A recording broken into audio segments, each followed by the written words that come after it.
रत्न भंडार खोलिबा परे 22 पाहाचरे देखागला अजब दृश्य। आसंतु देखिबा एई भिडियो रे। सबु अपेक्षार अंत घटिछि। 46 वर्ष पर खोलिछि श्रीमंदिर रत्न भंडार। अति सतर्कतार सहित रत्न भंडार खोलिछन्ति टीम। 11 जणिया टीम रत्न भंडार भितरे प्रवेश करछन्ति।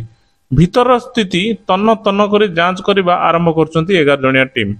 श्रीमंदिर इतिहास रे एक नुआ अध्याय सृष्टि होइछि। ताला भांगी शेष भीतर रत्न भंडार को प्रवेश करछन्ति 11 जणिया सदस्य।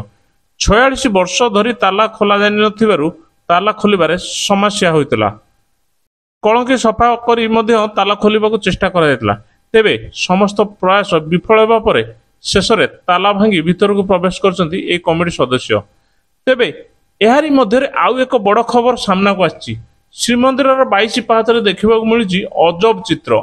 शह शह संख्यार चेमेणिया उड़ुथिबा देखा मिली। श्रीमंदिर चारि द्वार साधारणतः चेमेणिया रही था, किंतु एते संख्यार चेमेणी केबे उड़ू नथिबा देखा मिल नथिला। रत्न भंडार खोलिबा क्षणी शह शह संख्यार चेमेणी उड़ुथिबा देखा मिली, जहाकू नै भक्त माने मध्य ताजुब होई जाइछन्ति। श्रीमंदिर 22 पाहाचरे एते संख्यार चेमेणिया उड़ीबा प्रथम घटना। यह केउ संकेत देउछि ताकू नै अनेक कल्पना जल्पना आरंभ होइछि। गोटे पटे रत्न भंडार खोल जाई जांच आरंभ करा जायतिबा बेले अन्य पटे मंदिर 22 पाहाचरे शह शह संख्यार चेमेणी उड़ुछन्ति। सूचना जोगे जे पूर्व निर्धारित मुहूर्त अनुसार दिन 1:28 मिनिट रे प्रथमे बाहर रत्न भंडार खोला जायतिला।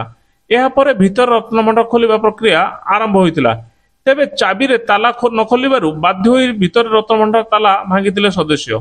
आउ भीतर को पसी जांच आरंभ करथिले 11 जणिया कमिटी सदस्य बाहर को न आसीबा पर्यंत श्रीमंदिर चारिद्वार बंद रही कौन द्वार दे भक्त को छड़ा जाई नथला।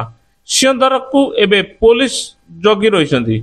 दर्शक बंधु भिडियोटी जदि भल लगुଛି तेबे लाइक शेयर कमेंट करंतु। एभली नुआ भिडियो देखिबा पई आम चैनल को सब्सक्राइब कर दंतु। जय जगन्नाथ।